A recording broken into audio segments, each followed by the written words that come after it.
Okay, this is a demo video of the OPI Powder Perfection. We are first going to begin by sanitizing our hands and our guest hands.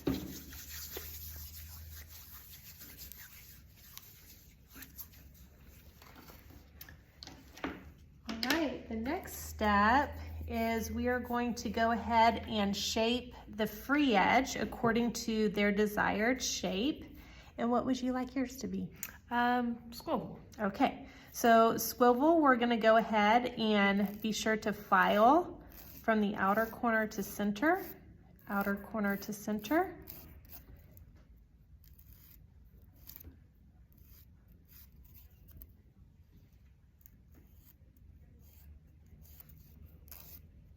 And then with swivel, we're just gonna round the edges. The next thing we're gonna do is push back the cuticle, not using any oils or creams. We're going to also make sure that any of the eponychium that is stuck on the cuticle, such as right over here, that we be sure and get that off as well. If we don't, it could and probably will cause some lifting.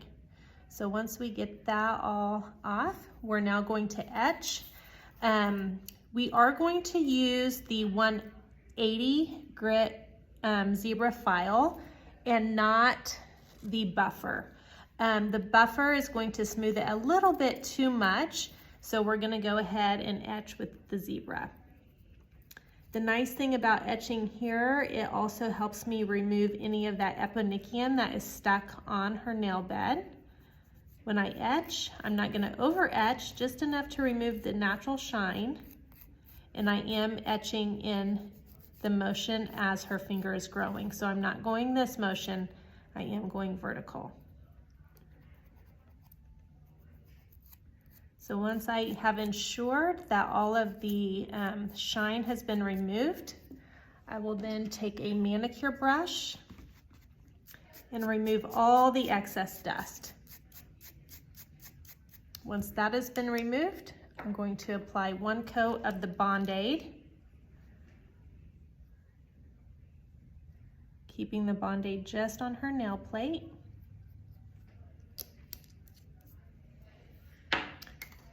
Okay, with the OPI Powder Perfection, we do have two important products that are available. The first one is the base coat.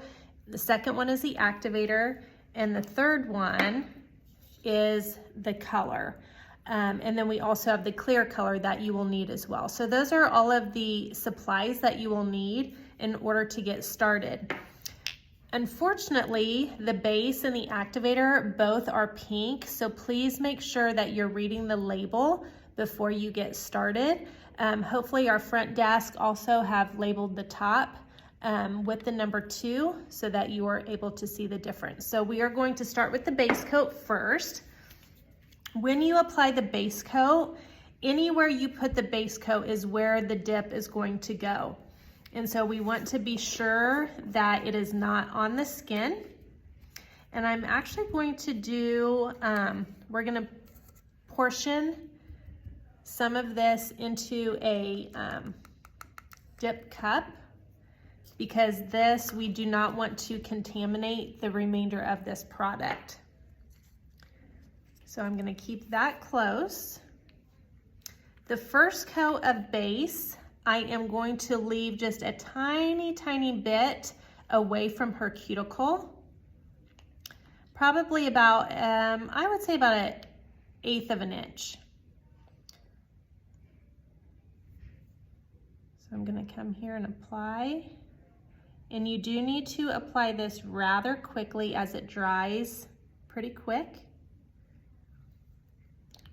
Once that happens, we're going to dip at a 45 degrees. And then we're going to tap.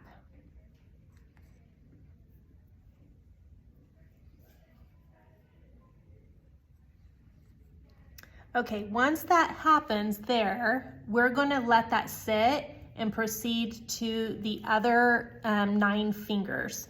So with that being said, this will allow it some time to absorb into the base coat. Once you are done with all 9 fingers of that step, you will go in now with some sort of fluffy brush. This is actually an old eyeshadow brush. And so you don't want something really stiff like this because sometimes it removes too much of that product. So we're gonna come here. Once that is on, we will remove the excess product here. At this point, I am going to evaluate.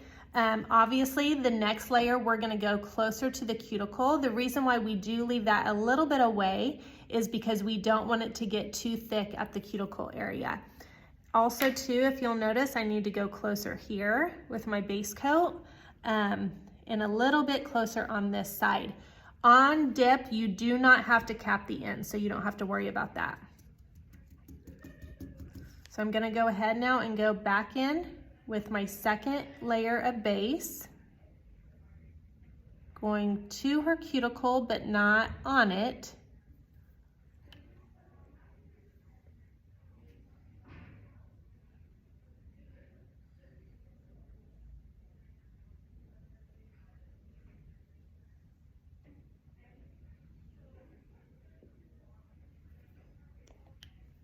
And then we will go ahead and dip in one more time.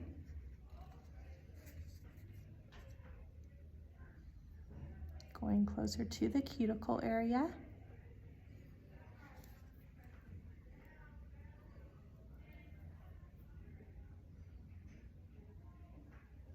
And we'll let that set just for a moment longer. You will now proceed on to the next few steps of that. And then once that is dried, we will go ahead and dust one more time. However, before you go to the next step, which is going to be our clear dip, you do want to make sure that this nail is pretty perfect because once you put the clear on, it will be difficult to go back in and add any color. So the clear is an important step because the clear is what protects this color when we go in and file. So I'm gonna go ahead and dust this now.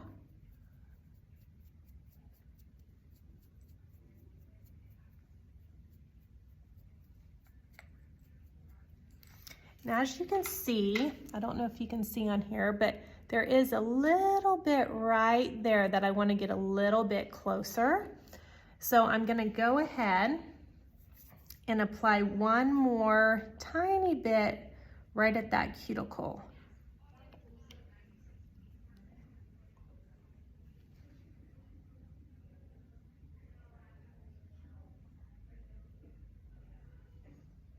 I'm gonna just make this part pretty thin. Just remember, if your dip is thick or your base is thick, so won't your dip. So right now I'm just going to do the pour method. So that would be one additional change in procedure that you certainly can incorporate. So instead of actually dipping it, you can do the pour method. So we'll let that sit there a bit. You can also, instead of color dip, you can do all clear. That way, if they want to change their color, so for me on mine, I have gel of the same color, it's just not dip. So you can certainly do all clear and then do your gel colors over it. So we have a lot of options.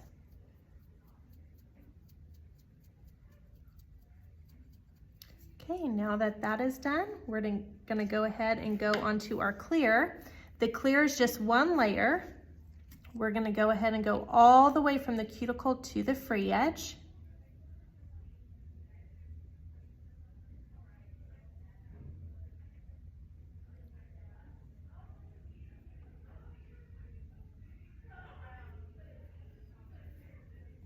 And then we're gonna go ahead and dip.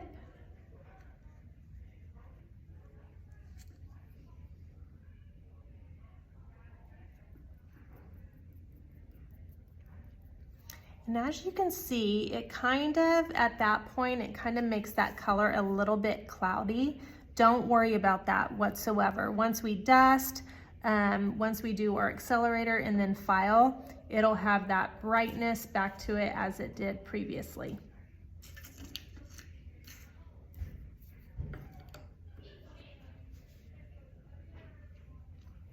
Okay, so once that has set on for just a bit, we're going to go ahead and dust. At this point, make sure that the nail is exactly where you want it. You want to also get off the majority of that dust, just not pressing super hard. So once that happens, we're going to now go to our number 2, which is the activator. So the activator is what comes in and finishes the curing process. This is very important that you generously apply and that you go over that whole thing. So make sure you really load your brush and get that on very generously. You're gonna do that. I'm gonna also cap the ends with that. Once I do all 10 fingers, I'm gonna set a timer for 2 minutes. So it's really important that you allow this to set for 2 minutes. That way it properly will cure. So we're gonna actually pause this for 2 minutes and then go to the next step. Okay, we are back. It has been 2 minutes. The reason why I was saying it's very important that this is perfect before you do the activator, once you do the activator, you cannot go back in with the base coat. If you do, it will completely ruin the base coat of your brush, so make sure you avoid that. We are now going to go in with our 180 grit, so just make sure there's a 100 grit side and a 180. So make sure you go in with the smoother side. And we're now going to file just like we would an acrylic. Don't be afraid to get in there. I have a little bit over here on her skin, so I do want to get that off. And then I am going to file. Even if it looks perfect, you're still wanting to get in there and get that filed. Because I want this cuticle area thin, I don't want it thick, and I want the sidewalls thin. It's really important that you check all this area to make sure nothing is on the skin. The difference with nails and hair is you can have a little bit of some imperfections in hair and your clients probably won't see that. But with the nails, they have to darn near be perfect because they're so up close with the guests, and the guests will be able to see and feel every little thing. So make sure you take the time to do it the right way.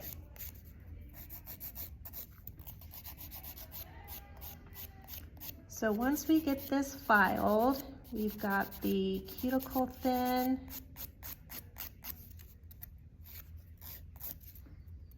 We've got the sidewalls thin, nothing on the skin.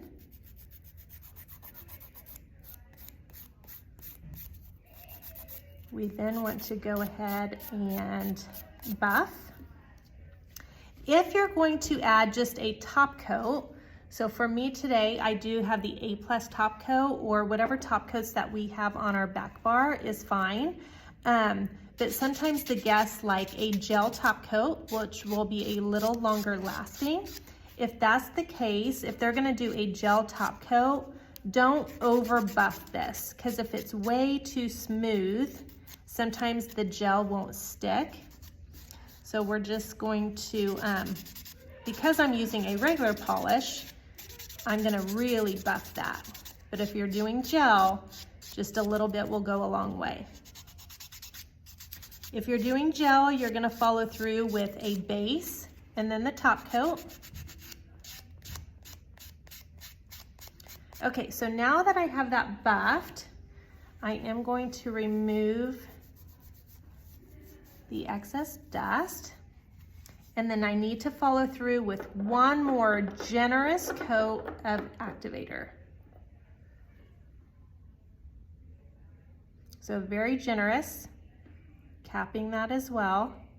And once again, I'm setting my timer for 2 minutes. This is a very important step. So set your timer. Okay, that has been 2 minutes now. So you do have two options.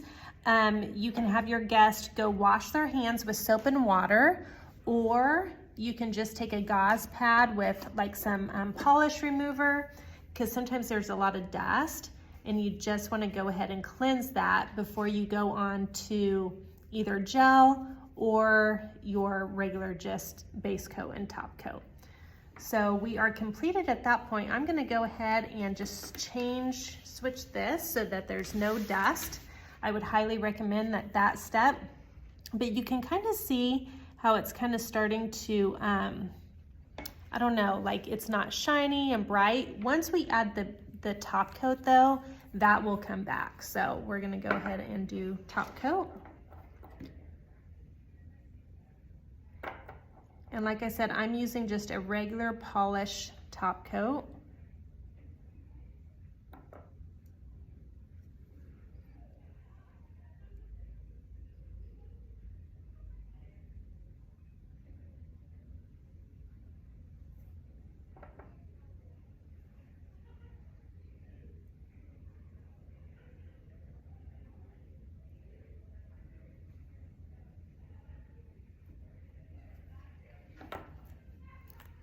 And that is the finished product. We're gonna move her hand a little bit closer so you can see the finished product of the dip. And like I said, you can do this over the natural nails, which we just demonstrated today. You can do it over a tip, or you can do it with clear or colored Powder Perfection.